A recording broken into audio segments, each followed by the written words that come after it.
Jeg må køre fra. Jeg gikk med en tur. Og så har vi lyst etter en video som jeg har gjort siste 2 måneder. Så husker jeg, har vi snakket om det her?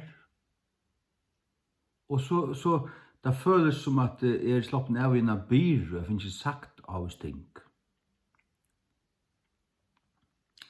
Bæg om Guds fløt og gjør, særlig at her. Det virker som ting kommer inn, og man er ikke klar til å ta som det på en av det. Men så tar jeg en avvis tog er gingen. Ofta 5-6 år. Det akkurat som at det nødrist, det grør, og det fer motstøv. Det fer motstøv. Altså.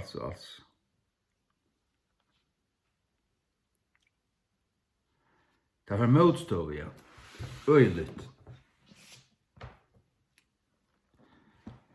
Så hugsa man også med anker personer sier vi øyn sammen, men man stender enda sammen vi foreldrene til oss her. Så kommer man med over og sier, to er snedest personer som jeg vet om. Og jeg vet hva det er. Det er kontroversielle ting som jeg har sagt. Og så hugsa man om skammene som foreldrene må føle.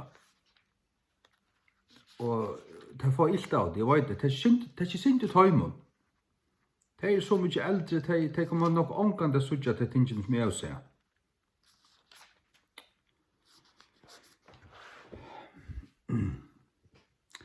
Jesaja 40:22. Det er han som sitter oppi av kringe gjeraren her. It is he that sitteth upon the circle of the earth. Så stender møyr her i som versen her. Ikke looketh down upon the ball of the earth. Sitteth upon the circle. Han sitter. Og det gjør han. Iver kringe. En kringel er en ringur. Jøren er en ringur. Men hon er pura fløt. Og han hever enda, da du kommer ut til endan her, og her er så kaldt, her er absolutt friste punkt, det er at det blir fast her, og så ryset opp etter, og baven endan, og så kommer det sammen her oppe. Og gjøren her nere er pura fløt. Så kommer du ut til Antarktis og isen. Atlasen her du kommer til, her kommer du først til en massiv mur, 200 føtter høver. Det er sagt du omgastand til du kommer til Nordpolen. Her er bare kaldt og er uiser, men her er ikke noe så massivt noe.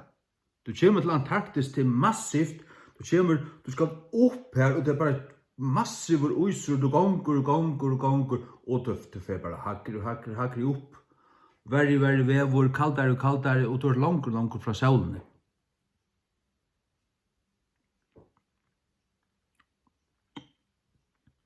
Det er han som sitter oppi av kringgjerreren her. Han sitter oppi av her. Oppi av her. Bøynt man fyrir Nordpolen er Polaris. Og det er her oppi av Guds domstoler, Guds trona er. Og han er uibyggvar, det er han som sitter oppi av kringgjerreren her, og han er uibyggvar er som græshopper, som stretcher ut himnarna som en duk, og brøyer tar ut som et tjald. Jeg byggvar i. Det er akkurat det som gjøren er. Du får ta tjalda. Du her er en flat og grønne fløter. Hadde vi sett tjaldi her, så spennende, du tenker seg her, ja, du stinger den i jøkken og en kross, ja. Så blir det spent, og så lytter du tjaldi opp, og så er det sånn her, bums. Så det er flatt her nere og en bøy her oppe. Det er akkurat sånn gjøren er. Allar myndir du sagt fra NASA, satanisk liggen. Hver tann øynast øyn, ta leggi faktisk høtti i blotjen vir. Leggi ønskje ui kvart hver sier kvart. Her stendur kringi gjerarnar. Sjálvt grunnmalen hevur eitt år fyrir bølt, sjón hevur það her. Og det året stendur angstan her, stått og æren, jeg minnes ikke hver, men det stendur angstan her, året fyrir bølt, og i kapitlen, 2 kapittel æren, eller 1 kapittel æren, det er angstan point her.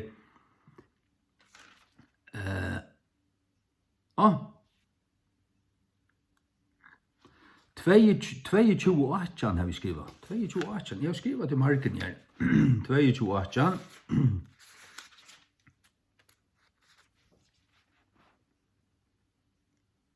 Ja. Jeg sier 22.18. Godt å skrive ting nye, du. Han vil visselig herlige venda seg og sifta til som en bølt og i et størst land. En bølt.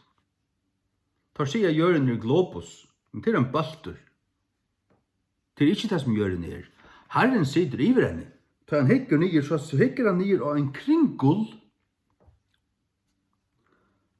Og er det han stendet at ta han gjør det hjørna, så tok han en passare, og sette han og tegna i av døype. Her skal hun være, han tegna hana. Til under her, under ødlun er en vødler, en grunnvødler som alt stender av. Og så planerer jeg Herren gjørene. Og gjøren er på en eller annen måte sett på, til noe under her. Så det er trutjer heimar. Under gjøren er en heimar som er helvete. Og han er inni ui gjøren faktisk. Ikke inni ui gjøren er kul, men gjøren er altså rundt som det er. Og er du mitt av henne, først og nyer her, så er inni ui gjørende, under gjørende, et åp, et størst åp, og en eldur. Ja.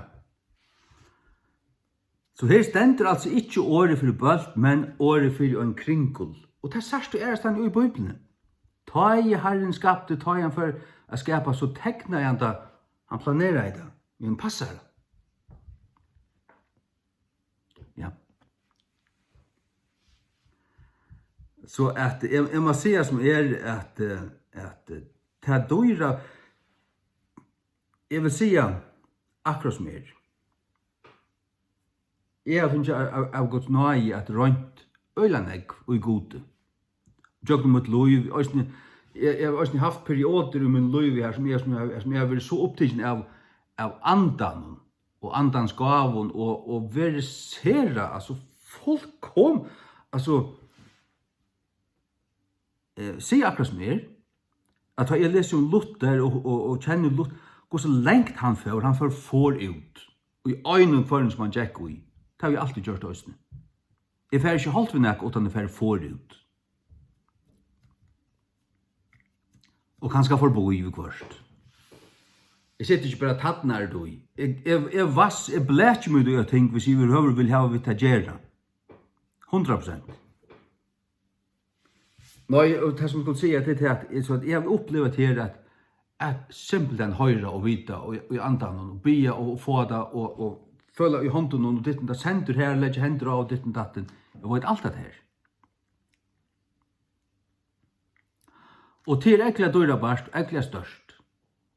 Men at suttja sannløygan skaparverket. Hvordan grunnleggjande det bløy, og hva for en kolvelting det bløy i mun andliga løyve. Det er nekst større. Og gav meg nekv møyra feste. Gjør det med fastan og tryggan sålasnar, øysten sålasnar at jeg legger ikke ui kvett folk sia og halde om meg og alt det her. Ikke til at det tål i åtkvart, men det var ikke til at jeg ikke får gilt av det. Jeg får gilt av det. Jeg er en menneske som anker andre. Og jeg har kjensler og munna kjensler på sartar. Men tar jeg så kommer bort fra det og hukse. Jeg kjenner vysindene. Hva det er sånn heimer i Brasilien. Jeg har ikke av student, matematisk og fysisk dølt, og jeg har sett alt det her, som heimeren har å lære om rymdene, mannen og stjøtene og alt det her, og se alle disse myndene og teknikerne og alt det her. Jeg synes ikke på det som et eventyr i det. Her er ingen sannløg ute.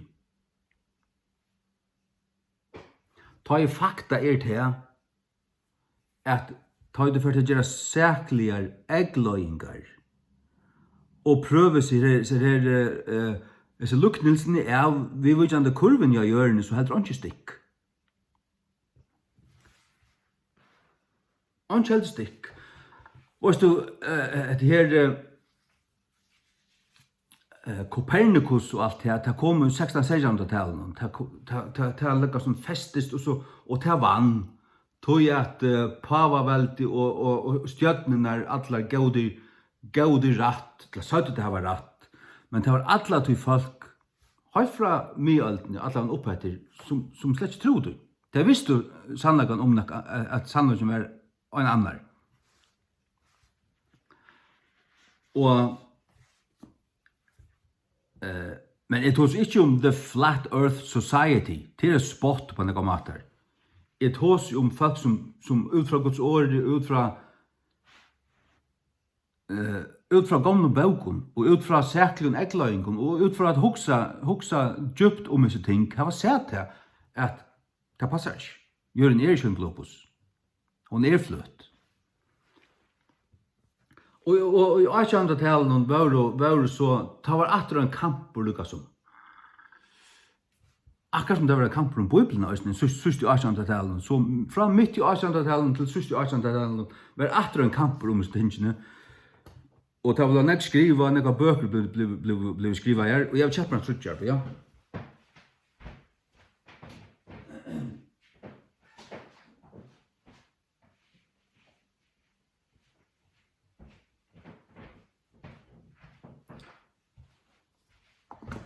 Når jeg sier der til at sannløgjen er så rævlig nek dyrabærer.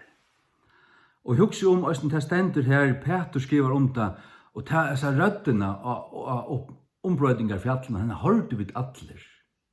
Men så sier han, men vi har et sikrere, fastare år enn det, et profetisk år. Vi har hørt disse røddene her, og Jesus, da så han sa dård, og en rødd kom fra himmelen, da hørte vi, bare rødd, da hørte atler. Men han sier, det er noe som ber av. Det er sannløkans år, og så legger jeg det ikke ut til det. Det legger ikke ut for Bibelen at han ratter, eller hva han lærer.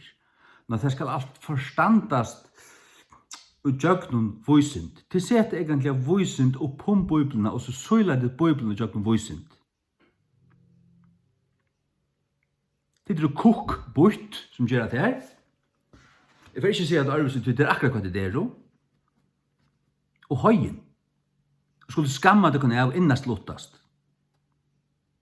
Men du er ikke så tjata. Det er bare hoksa til han tankan 1004 sjure borter. Det kan du hoksa akkurat hva du vilja. Det er lett ikke ui. Så er du tja mer inn i ui mer, hva stod. Jeg kjenner til hva heimen lærer. Og jeg kjenner til hva tid fylgjer etter. Og hva tid lurt etter, til NASA. Og jeg vet hva NASA bygger av. For stavnarne var det. Det var nazister.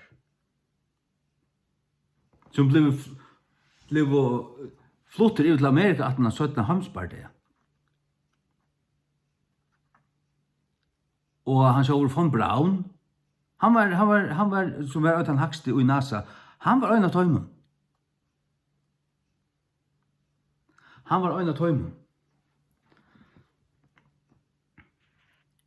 Og alt det her vi månaferien og alt det her så laturligt og så eise. Brukar du ein dag eller en halvan? Så jeg brukte 2 veker. Det var så snedt ut i 2015. På en dag jævl, det haft så rena noe gjort, tar skjøtte bare, nå får det bare en lenga jævlafer. Jeg fikk 2 veker langere enn hva de 80 hava. Og så, og her oppdager jeg Flat Earth. Og så bare flente og men så sa jeg noen fakta som jeg ikke kunne avnokta. Og så var det tryggvande bibellærere som jeg fyllt og kjent ta i 5 år, 6 år.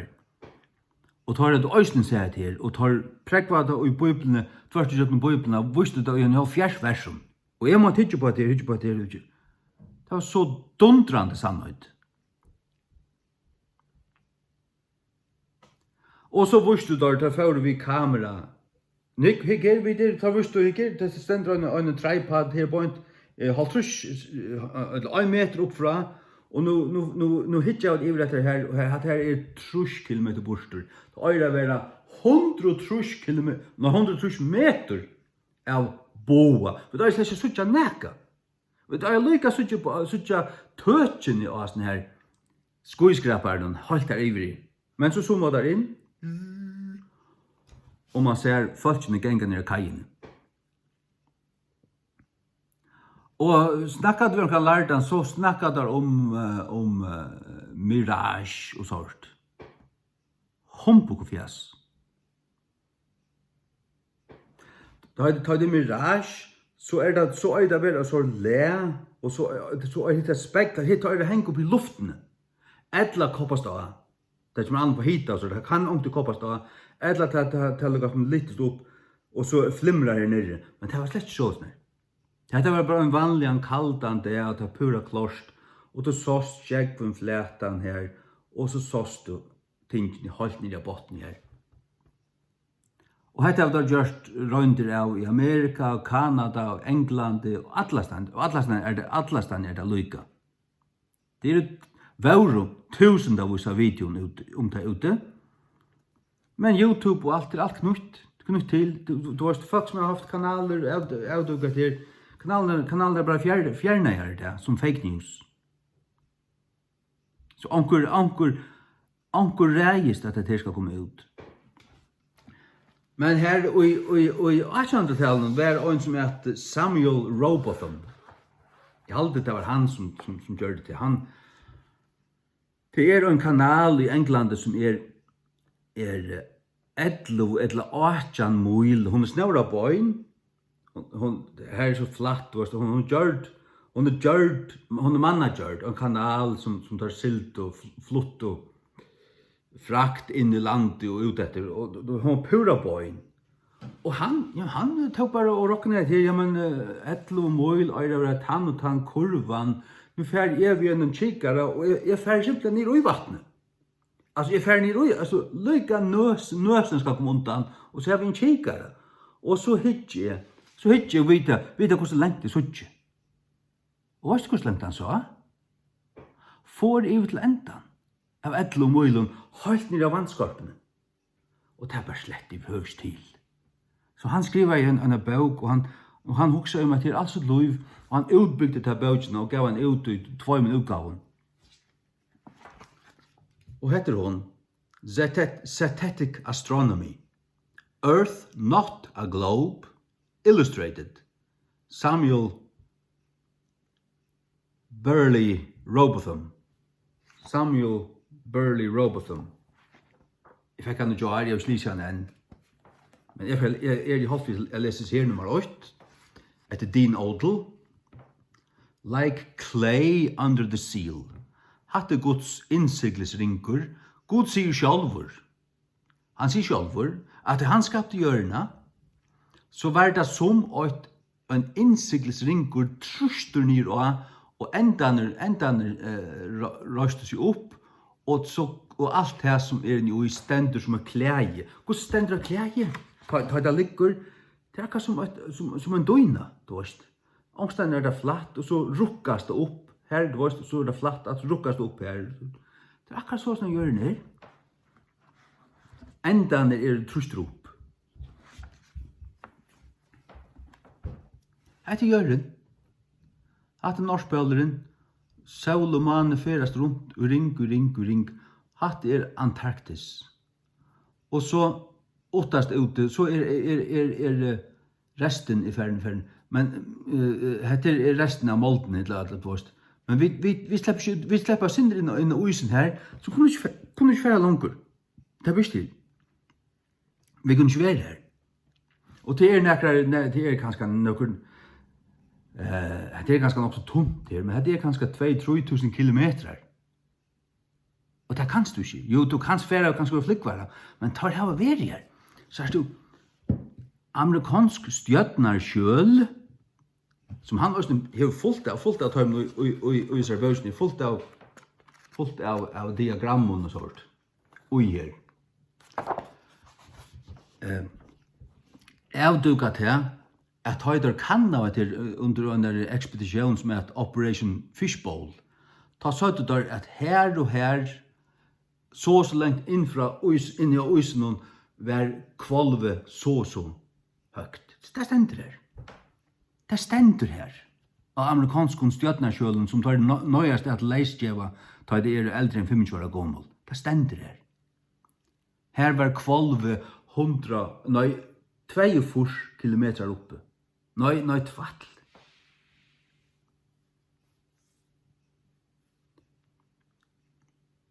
Det var så øyla lagt. 100 fors, det var, du veist. Det var lagt, altså. Her ute. Tog at først så langer, så kommer det nyer. Og jeg vet vel av tog. Jeg fyrir ter som heldet til nøy, jeg har sett noen mynter. Jeg har sett ter myntene ungen av dem ekta. Ikke øynasta mynt som NASA giver ut ekta. Heldig ikke til som der giver ut her, som der sier etter opptid av International Space Station, og så ser man at flyr grønne ljøsene, bøyene, alt heldig gjørst. Og tar jo slett i høyres opp i rumtene. Tar jo i hagri atmosfære. Tar du sørst fra her som der og du sørst nye jøkna, så jeg kjenner til dette alt. Jeg har sett alt. Jeg er sånn dansmykje skoibøyter. Man ser nye jøkna til glasruten og galven. Du vel å sutja til? Tar jo 20, 30, 40, 50 kilometer opp. Ta du flyr, ta en flygbær flyr, så flyr han 20-12 kilometer oppe. Ta bare nekra ferier hakker enn til. Så høg som du kan sfære. Her det tøyr, og flauta her.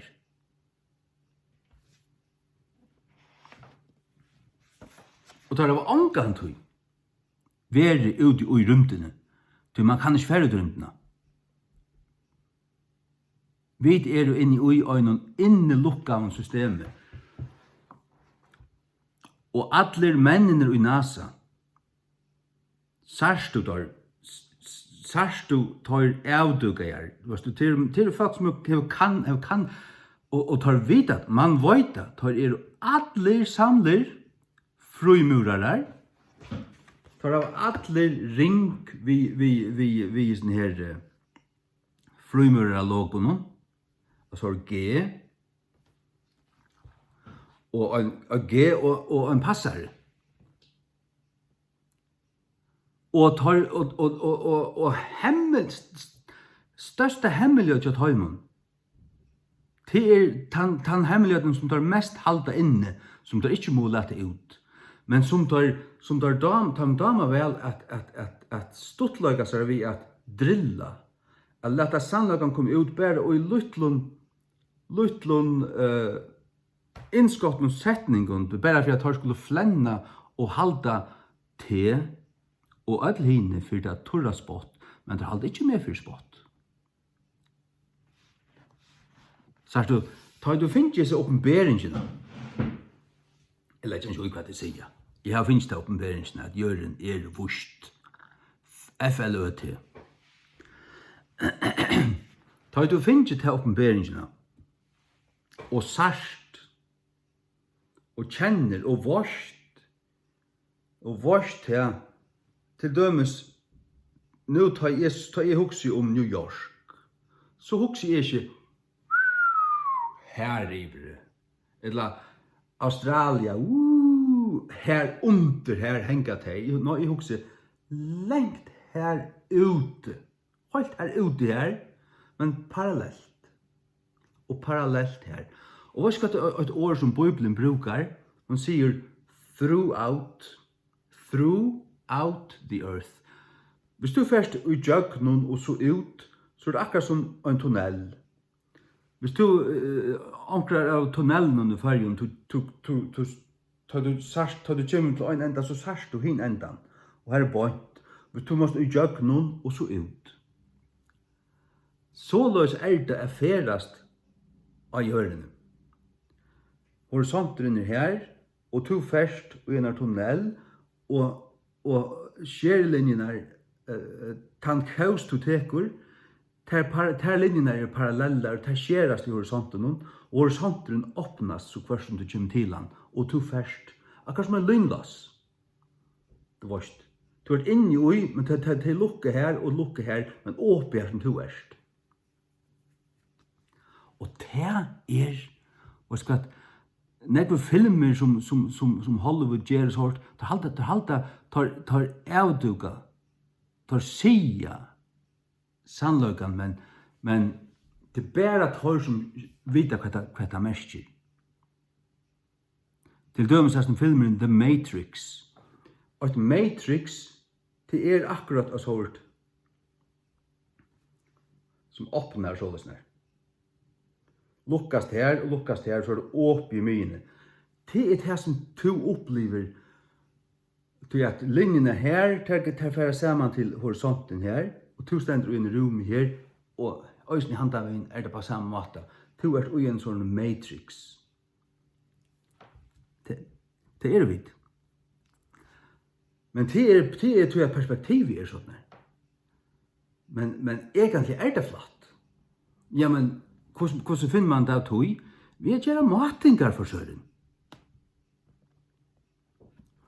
Det hever du en bølt og en kulo, så det en lysande at bojen han må være, det ikke bare hvis du er ordentlig lengt at ta en boje.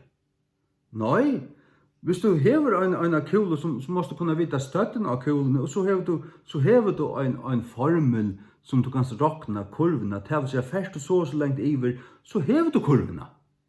Ja, men så må det kunne matast. Og det må være lykke av torrlende som har havet, som har vatten, som alle stedene.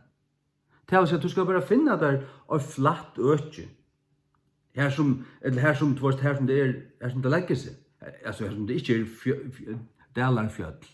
Ja, men så først du finner okkur størst vatten. Okkur allmektigt 30 kilometer lengt vatten til okkur. Det fullt av tømmen til. Fullt av sånne stauren vattnen i Kanada her som førjar har passet 34 i. Men det vatten. Ja, så først du her og matar. Og du matar vi lasara och sånt kvalitet och så har du speklar en batteri här och vidare här vi sender laser i rätt kvart så jag det var det så var du en laser löser point han får ju boande om vatten han löser point och löser vid 25 cm upp från här och en landar här i en spekle och jo ta speklar ta sast så jag det ja det löser point på pannan här. Og tar då av søren til borster. 4-30 km borster til lukka mykje. Det bare 32 km borster. 32 km borster. Så det bare 8,5 meter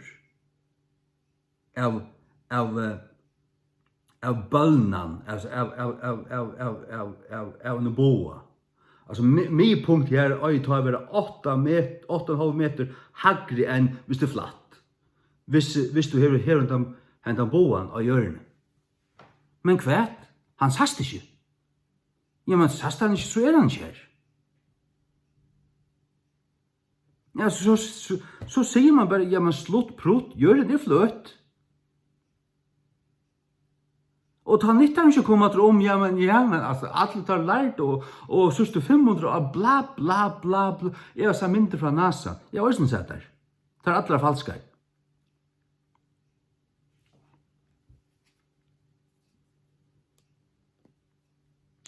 Och tar ju så borter att en av de mynden tar jag läst jag en av min tutna kvartal. Och så ser man gör den här, så ser man Afrika. Att onkel det man ser Afrika åter, men så tycker man oj, vi är nu en mynd här är från första av fjärsen och här hända från 5 forslag landa. Men så ser man Berman. Alltså, vad fejlar? Hur är Afrika 45% större i hästarna än det vart ha? Men allukal visar det görna du vet. Och liten är allt det hela att flesta samma. Och så kommer det ut, ja men det var folk som sitter här och photoshoppar. Och alltså listamän som ger sig mynten här. Men det är inte allmänna kunnlöjtje. Men det kommer fram hvis du får ta gräva sinter. Men för att heimen vill det sagt, det heter den sista mynten i det tidsk från ISS, International Space Station. Och tar ju slett inte av hundantligt i rymden. Tar hänga åtast i högre atmosfär. Tar inte en gång i rymden. Och så kallar det Space Station. Tar ju inte rymden. Tar omkant vara i rymden. Och tar omkant vara på mannen. Och helter du virkelig att helter du att är så bortur att är tryggve tog søvn att nu har NASA varit uppe på Mars, tar det inte över på mannen. Och tar man så väl och grundligt har kunnat prägla att det tar lovo och manafärna. Hur ska det så tryggva en år som det säger? Så jag har fullkomliga avskriva NASA. Fullständigt.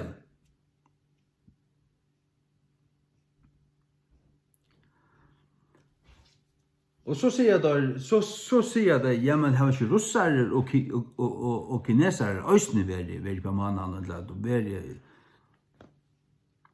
Hekar du etter torrare upptöken så är det ännu mer latligare. Och du måste veta det. Du måste veta det. Hvis du ikke har veta det så skal du veta det nu. At lojararnir tar hava sin egna klubba. Tar overstå. Churchill og presidenten i Amerika tar 17 hønspartei vær. Og Stalin og alle tar var alle frumurare. Churchill løsne.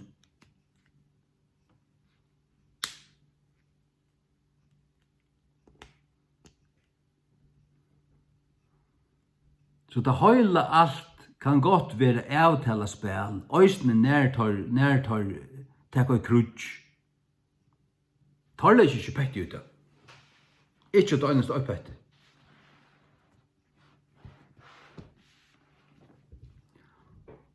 Vi er ikke tar ahua mal. Vi tar rakna okkom som sånne træler. Jeg er ikke tar træler.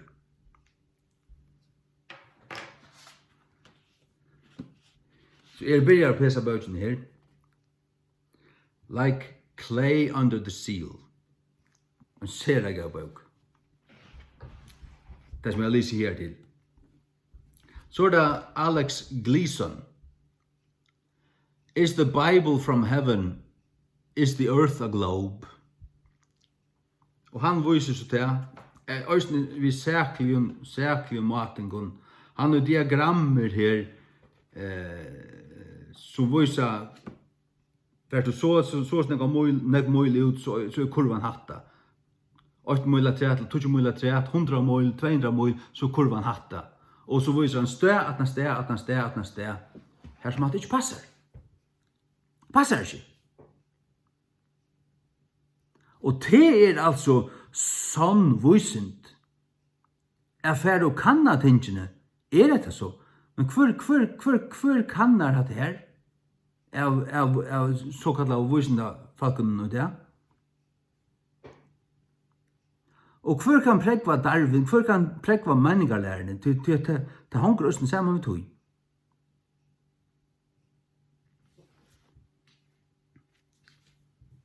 Det kan ikke prekvast. Det er bare en vittler fantasier. Og det løyer så til at man tror at det er, tror du menningarlærerne og globus og atlensen her. Alt det, teipa i tingene framløya høytningar. Og så heldig du, så tror du at vi er i en flux, at vi er i en menning, og alt kan brøytast, og så heldig du, så tror du at også kins samløyge kan være flautande, og kan brøytast, og vi kunne brøyta, og kunne brøyta, vi kunne bli bedre. Menneskene får ikke bli bedre. Om vi ble totalt spilt til en dans, så ring som ångande å være. Ikke for Jesus som atter og hans folk være dårdar ombrøyt. Ta være vidt bedre. Og ta være tingene bedre. Jesus sier mer sannlagan. Og han sier til at ut til itst og enda mørk av hjørnen. Det her. Her er du itst. Og så hoksa de til at du heldig til at her er stjøtner og nei, her er flatt. Øysten utanfor her er flatt. Men her er altså en kupel i her. Den er fast. Det sier Herrens munner seg jobb. Herrens munner sier det. Jeg blir så avmyndelig glæver da jeg tås om det her. Det er så... Det er simpelthen så godt, altså. Og som jeg sier der, at det gjør en fest og en fri og en glede som egentlig, altså, uansett hva kommer en ade, så er det så tryggur og fastur.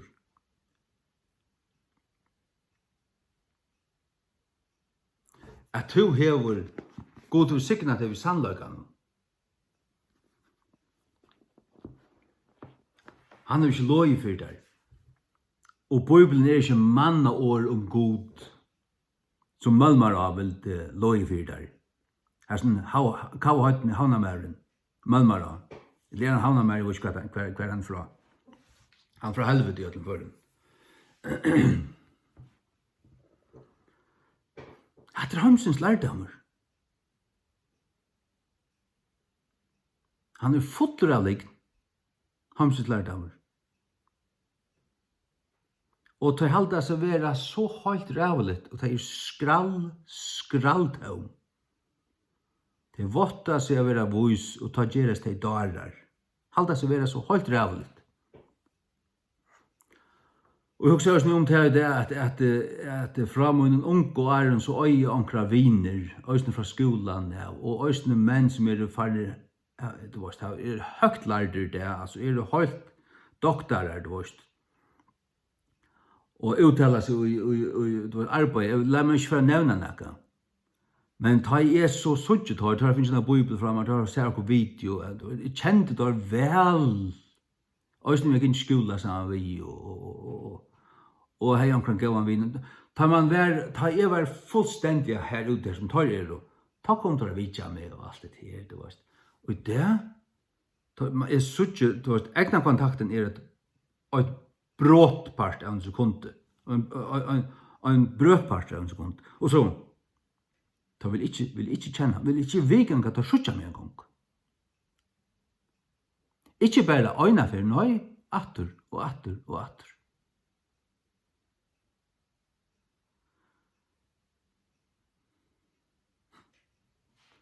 Ha? Hva det for nekka? Hva det man reist? Jobb 33 og 18.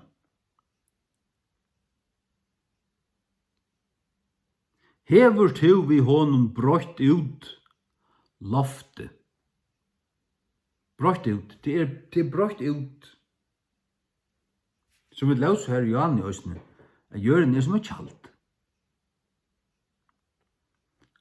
Og Herren sitter opp givet høy, og han hikker nyer, og han ser en kringel. Og jøren, og bygga gjerne er som græshopper, du vet, det er så lydelig nere. Og jøren er fløt under, som er kjalt iver. Men så er det loftet, det er brøtt ut, spent ut, lukka som et kjalt, lukka som små kjalt Østene. Som er størst. Det er størst, det er ikke bare fløt, bare enda lest handelen til humbok. Det er en ligg, trygt du ikke, og som et bratt skåiglær, som smelta spegl, smelta glas, og det er det veldig.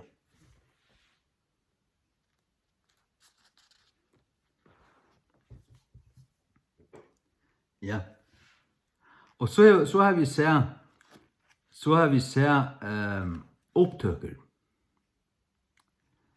fra raketten som fer opp. Tar av filmet av raketter. Og så ser man det. Som regel fer rakettene opp så der, og så tar mo boa, og så fer det ut etter, og da fer det ut av havjongsten, og så blir det vekk. Det fer ikke rundene. Det er, altså NASA eksisterer for å halte heimen og liggen. Og NASA selv er en liggen. Hvis du heldur til at det kan ikke passe, tungt det. Jeg forteller deg det, at det er en liggen.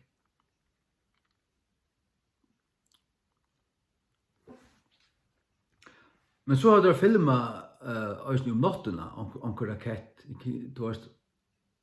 og så ser man ta en rekar kvolve, og for lappan i et kvolven.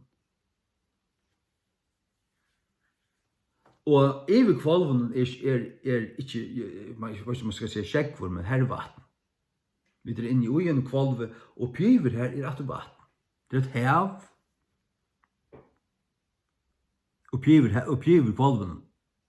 God skilte havet sånt, så at det var vatten over kvolven og under kvolven. Over kvolven, ikke ui kvolven. Tar vil jeg bort og forklare det og sier, ja, men hette skudgen, tar visste ikke hva det var, tar beskriva det sånn, det har funnet det av at det er vatten i skudgen, og det er bare det. Nei. Det er altså et kvalv, og piv kvalven er opp vatten. Og så ser man det her,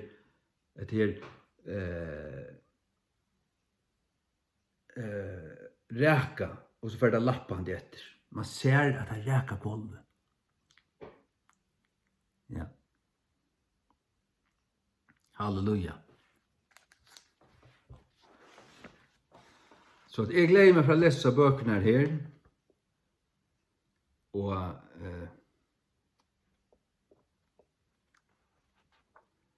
ja.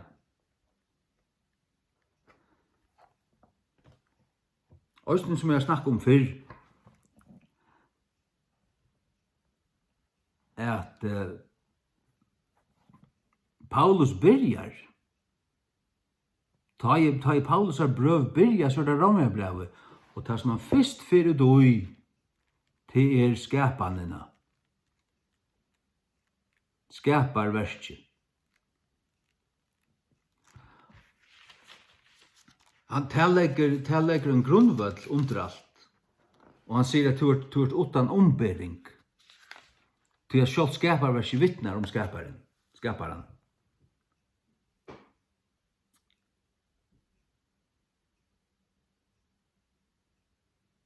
Ja.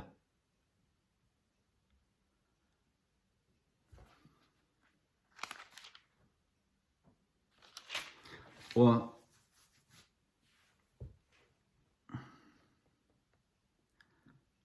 Rom 8, 20. Fra Nøyjan. Av til at det som kan være vite om god ei sunt ui tøymon, til at god hever sunt tøymon til. Til at hinner av skjønlige luter hans fra skapan veraldaren klarlige satter. Verande fætair av tøym lutum som gjørder. Det skapta forklarar. Avdukar til at god her. Enn til hans evige måttor og godhøtt, så at han utan ombering. Av tog at tar kjent og god, dormet tar han ikke som god, og heldig var takksamer, men gjør det fafongder i sin nøymyndan. Og tar av faviskutta hjärsta vær myrkja. Vottan det seg sjálv av vera voisar, gjør det tar darar. Det alt dette lærda patje som trøstar av heimsins lærdom. Og til ein staurur saman voven ellebyte, alt som det Og det har vært fullkomlig skåte til helvetes, sundur saman, og fylla sundur, så at det ikke halder du iverhøver, ta det gonger opp for der, at det alt sammalt og en stor føydelig. Som man hever må forsvære til det må ikke komme fram. Det må ikke komme fram sannløsjen om det. Hvor heldig du er frumurarder, som jo egentlig elitan som styrer alt. Hvor heldig du tar av logo en passare og et G. Hva stender G for? Geo til jøren. Og hva stender passaren for? At jøren en flat og sirkel. Tar vi det? Tar vi det? Og Buss Aldrin, han gjør det en av vidtal ved en 8 år gamla jente, og så sier han her, bare lukka som innskått, ja, sannløsen han, var du man forstand at vi får omkant til. Men så snakker han lukka, men han sier det akkurat som, det det snedja vi som folk, det tåsa, det ingen huksar om hva det sier, det bare, du føler bare, og det tås av blutt, og du hyggrer til personen, og du beundrar han til han tann og tann, har til status, og du hører ikke hva han sier. Det et forganta, drutje menneske, som ikke feisar fakta. Det flertall jeg følt ikke det. Og en annan høver med til NASA kom ut for 5 år siden og sier at vi må forstande at vi kunne ångast den færre. Vi inne i en innlukkende system. There's nowhere to go. We are in an enclosed system. Og Hillary Clinton har eller trudja for tås om that high ceiling that we have almost broken.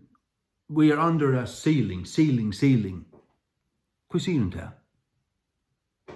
Hva tåsar hun om hon har også kallat det a glass ceiling. Tog hun pastor av litene. De vid, men hon sier det bare i en tal og til flenne at og hva må Obama sier Attor, jeg vet ikke hvor så ofte han sier det, men han var forsitter, hvis man kan kalla det forsitter. Jo, her et embed som heter forsitter, men ja. Whatever. Han var mer et sjukdomstekjen enn noe annet. Men han tog seg om we have no time for a meeting with the Flat Earth Society. Og atter måtte han nevna det. Hva det som han, altså, hvis det så lengt ut og så laterligt, hvor skal han nevna det ikke bare øyne for, men 4-5 fyrer?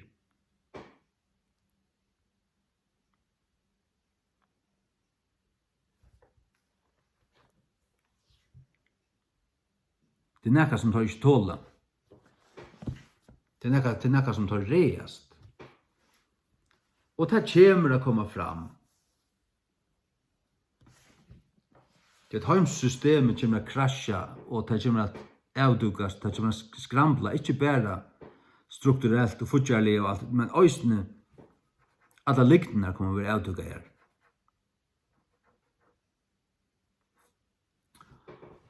Og jeg vil si at det er utrolig, det er en kanal som heter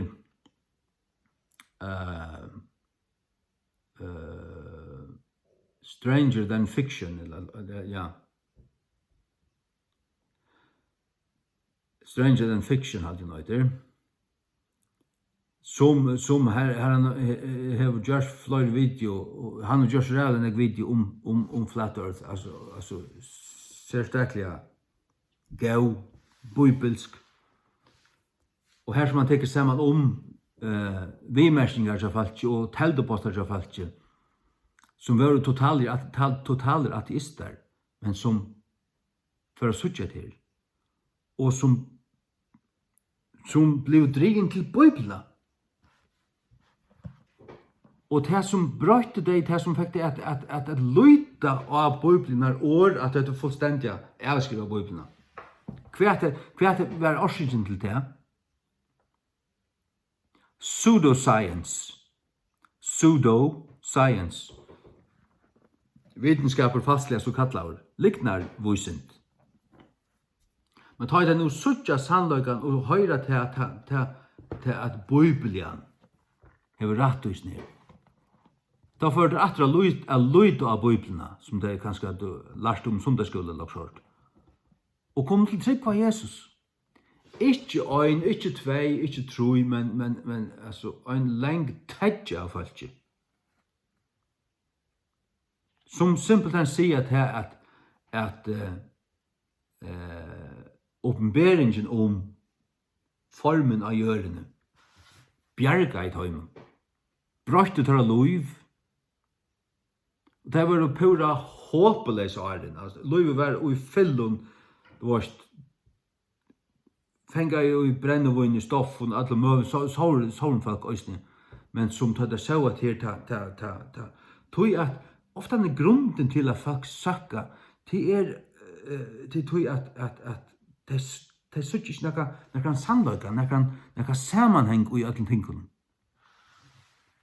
Men ta i det søkker her, og ta i öll lignen i heimen og bare simpelthen blir skrødd sunter. Og det øyneste som du lyder av er Guds ord. Ta vi en øynløy her, og tårst. En øynløy, ta leter du de ui sannløygan. Du vil uileten han. Og det er ikke smavis ting. Det er nekka som du kan flenne etter så gale du vilt. Og flenne og spotta.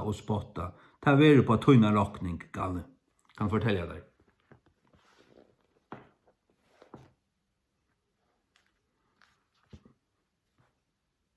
Og tja okkun som kjenner lignende og alt det her, og minnast her, og så er flott, og nu standa isen her. Sannløykanon. Det blir som natt og dæver, det blir et fyrr og et etter.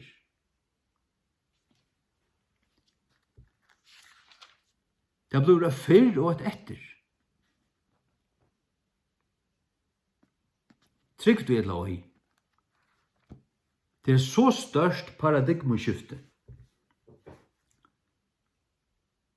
Alltså det hände som är i december 2015. Du kan färna FKJF och Lloyda. Så först och trust du Lloyda knötten här överst och Lloyda flöt. Eller FLAT. Eller JÖRD. Görin Lottland. Så först du. Så kan du trusta. Och hit heter den videon här från 15-16.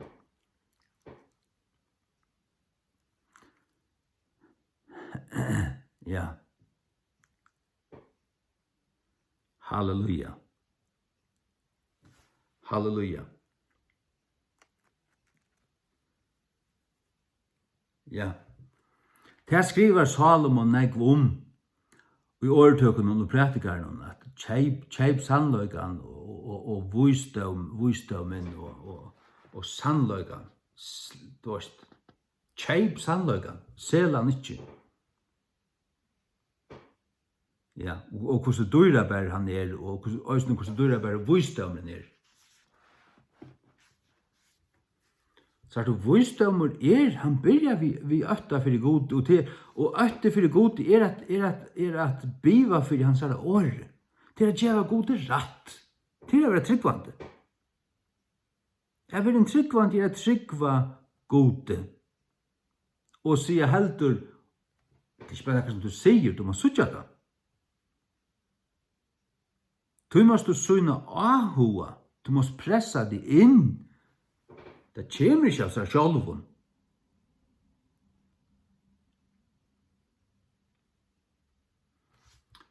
Men jeg vil si at Heimsens lærdommer, han liggen. Og han blir bare verre liggen. Altså det ikke bare liggen, men til oss en tølan. Altså det liggen vi vilja.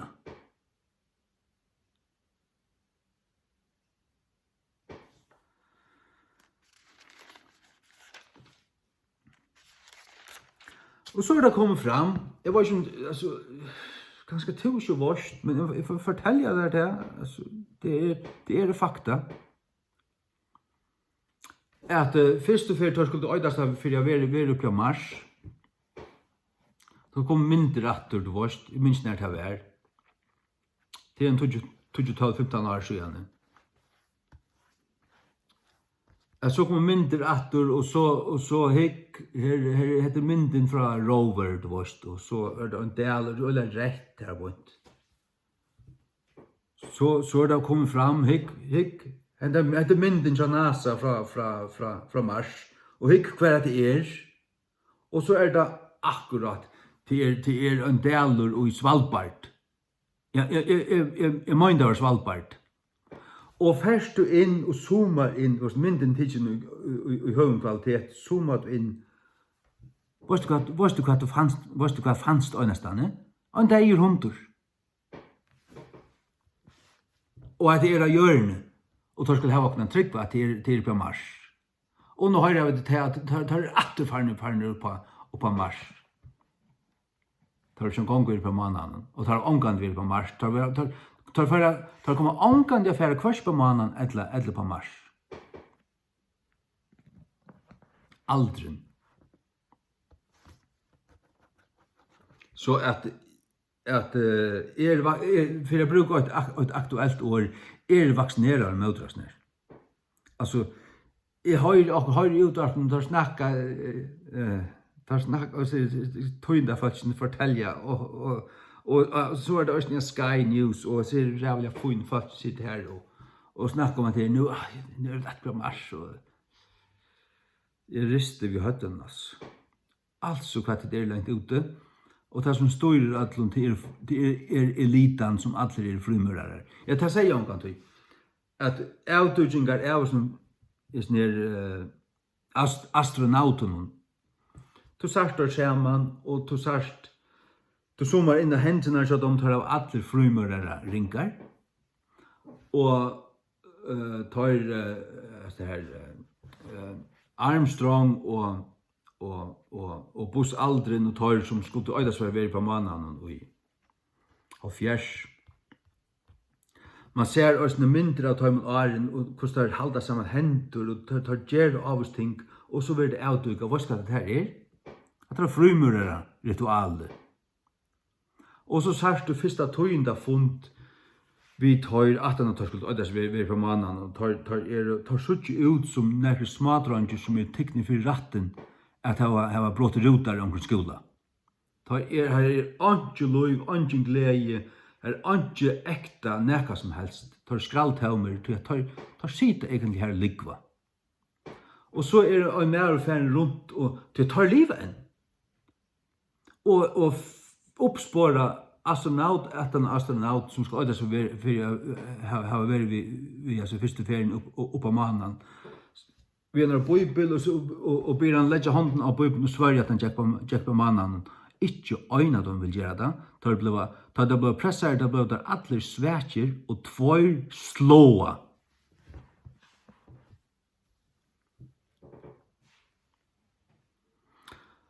Og så NASA, da det skulle øydes ha vært her, da ble steinar sendt ut til disse stjøtnene, eller ja, du vet hva en stjøtn er.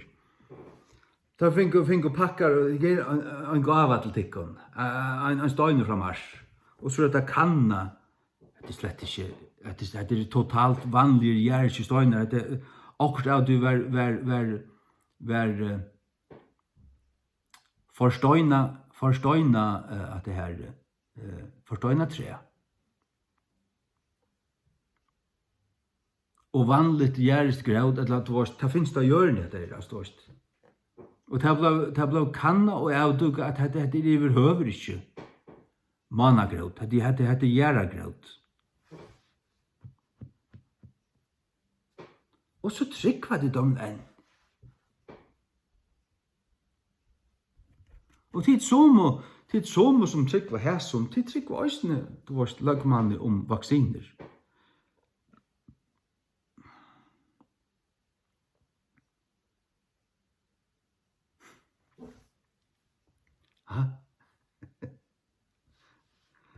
Nei. Det er så velsignet at jeg har sett og skilt. Og nå at vita. Det er helt fantastisk. Det er akkurat som at forhenge skrattene og en skøler tidsen av og heimren er ærvise. Løyvi er ærvise. Det er alt ærvise. Bare av her som sannløkene her, at jøren er fløtt. Jeg sitter her og faktisk bære til vittnesbord. Jeg skal bære til vittnesbord. Til vereløyga at det er en avbær åpenbering. En avbær brøyding. Og djevur tryggleika og vissheit og festu av vigiligheit at hava seg og vita bare dette tinget her at heimeren det er heimeren som er fotler likn til han som er tøldur av Satan og blindar og de fleste av dem tar vi tjautu. Det er at le om man le av likn. Grunderleie er ikke sannlig. Det er ikke bygd av sannløyga. Byrjunarpunktene, altså, hvis du ikke doer først ABC og telje på troi og først vujer her, hvis byrjunarne ligger, så er alt for skått, og så er alt bare dreimar, og ta endalige frukten ver her etter, og ta hun og i vysinden i det. Og trøst du tøy, og her er løyande først at ivast og skapan, syndafallen, syndaflaun, i öllum tøy, som er grundarlegi under bøyblene. Hvis det ikke kan standa, hva kan så standa? Og i tøyne bøybeltrygg, ikke. Hvis syndafall ikke er akkurat som det er etterferende så som Bibelen sier det, hva skal så si at du er syndar og har bruk for å være frelstur? tog hatta stuta kvart anna, hatta bøgnløs motstryjande. Og ta I så ta hender at Guds år vinner så totalt. Hver så vunnet? Hvert versk, eller hvers versk ta fullbygg vi ut her? Det Satans versk? Jeg vittløyter og øyelagter av Satan? Det sier jeg ditt. Og så du, jeg vet at det sier det. Jeg sier det likevel og smulig dette.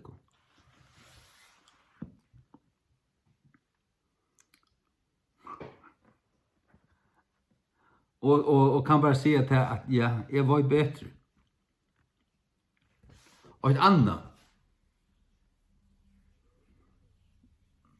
Jeg gikk av student. Og her var flere tryggvande menn i flottjen. Og flere av dem var rævlig vel begavet og klautjer. Og blivner alt mulig til samfunnet. Det tar og fråskaparsetsen og tar og advokater, vet du. Og vi tok matematikk og fysikk og høvenstøy.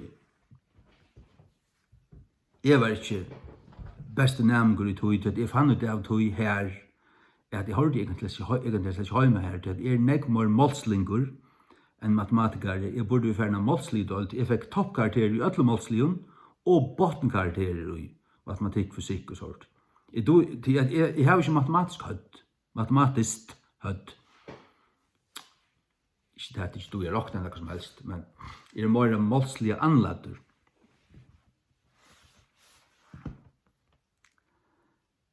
Til dømes i føreskolen, vi hadde norrønt i en høyla måned. Jeg søtte bare at læreren spurte hva skal lese det her bekjura, så det. Jeg hukte bare til nere, jeg kunne lese det akkurat smått norrønt. Jeg bare hukte på det sin jeg hukte nekv om det faktisk. Men bare lærte om det selv. Det var Arne for Luslands. Jeg vet ikke, jeg kunne godt gang og drøm fantasera meg hvordan man tog seg i 1200-tallet, 1000-tallet, 600-tallet. Jeg bare sette meg skriva brøv vi runen. Jeg lærte meg runa staver og skriva i norrønt vi runen.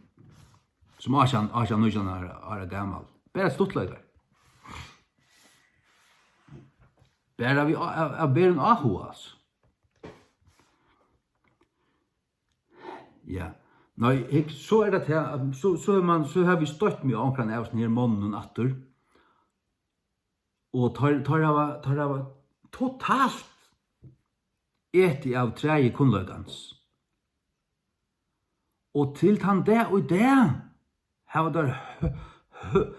der høa viring for tar man mest god leis og god spottande sataniske læreren som ikke orska i søgne av og student.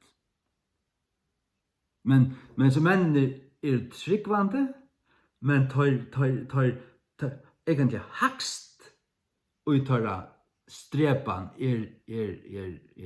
vysent og hamsens lærdommer, og det kan ikke hava feil i øynene tinge, og Bibelen skal forstandast i ljøsen av tog, og ikke øvut. Og så hikker man av sinter og pata, og så hikker man av sinter og færa vita kvært dette hva skal jeg si? Når sløyger menn kommer ikke langer enn til apologetics. Altså, det at hava lært argumenter og hava lyse bøker og apologetics. Altså, det at argumentere og bruka vysendene til å forsvære Bibelene, men å forklare Bibelen og ljøse av vysend til vysend og atle ta samletøyene. Men å bliva bibellærare som djeva folk Bibelna og byta ta ut og geva falske Guds ord og i munn at eta. Det vera der aldri fører fire. Og så ver det bare så utvattna. Jeg sier ikke til at det ikke er sludger, ikke er Guds bøten, ikke er frelster, men tar er fullkomlig lengt her ute.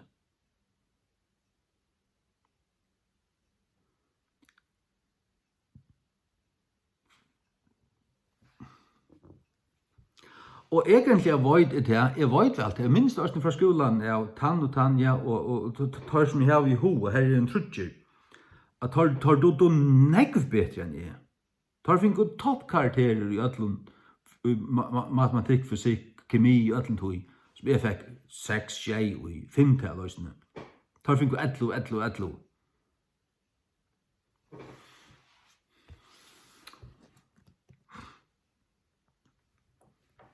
Men fra til jeg var 15 år og tvers kjøkken studentaskolan, så la en bibel av min kodda, og det var det som er at, og troe, og gømte meg i hjärsta, og elska jeg, og levde fire.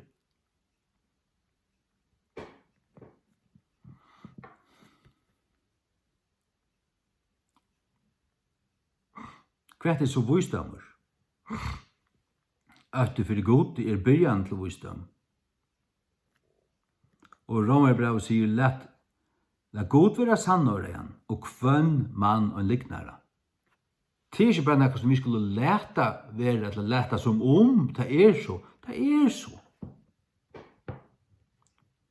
Vi skulle gjøre god rett at han er sannår, til han er sannår av oss. Og til at kommer å komme fram, det er langt å komme fram. Det er langt og grundig å prekva. Ta breide ut demningeren for tog brottna i 2015, og til lengsjan skål ut om Atlanheim, du har bare haft høtt i sanden, hvis du ikke varst det enn. Det er så vel og grundig å komme ut.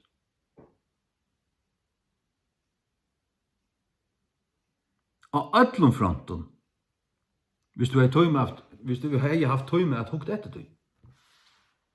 Bæg av tryggvandi og av vantryggvandi. Det er akkurat som nekka som åpnaist.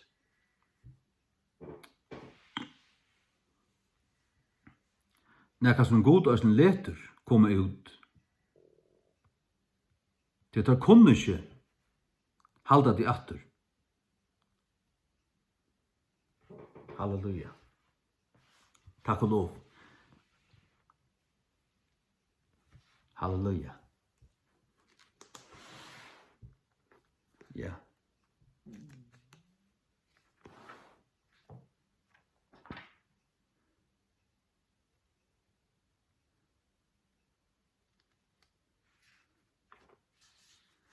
Så at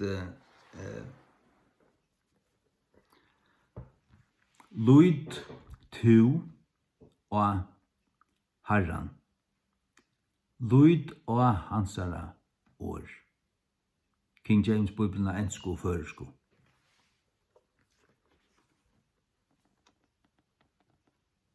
Hav ikkje to høtt i sanden. Byrja å hygg, og byrja å huksa, og kjøp der bøker og les, hva sikna var. Kjøp der seg bøkken her. Kjøp der seg bøkken her fra 1800-tallet.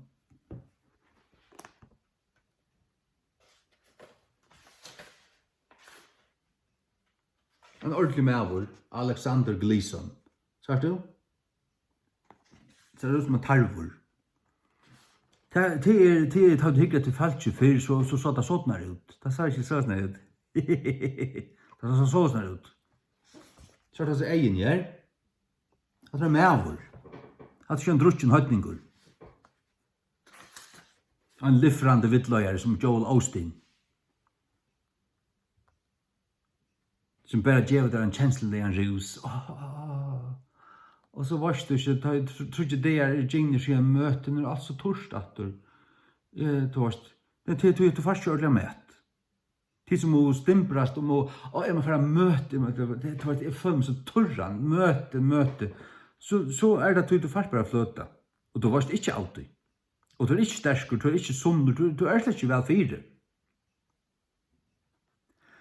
Vi hava 2 eller 3 mans, 2, 3, 4, ångte 2, ångte 3, så 2.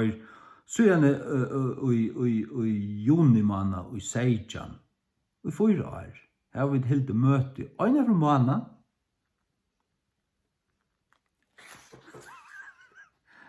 måned, og ja, det en tale på 3 kvarter, nei, 5 kvarter, og det er sanker til breibrøding og til bøn. Breibrøding, bøn, bøybeltimme, og bøn, og takkarger, og forbøn, og til det. Øyne fra mannen. Og ved lavvøyger, jeg vil faktisk si at jeg så sterk som jeg omkant i løvene av velfyr. Og så faster. Så jeg pjøste ikke at det var møte,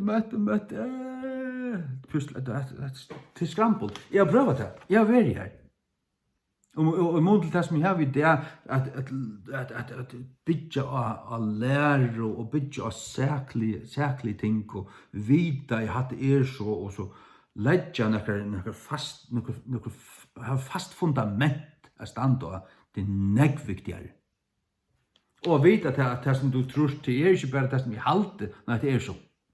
Hette det. Ok, nu vet jag vad hatta. Nu nästa.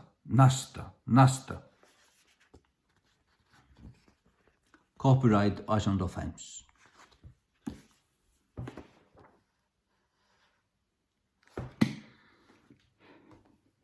Halleluja. Jeg får bare si amen. Jeg får si takk for. Jeg sykner til amen.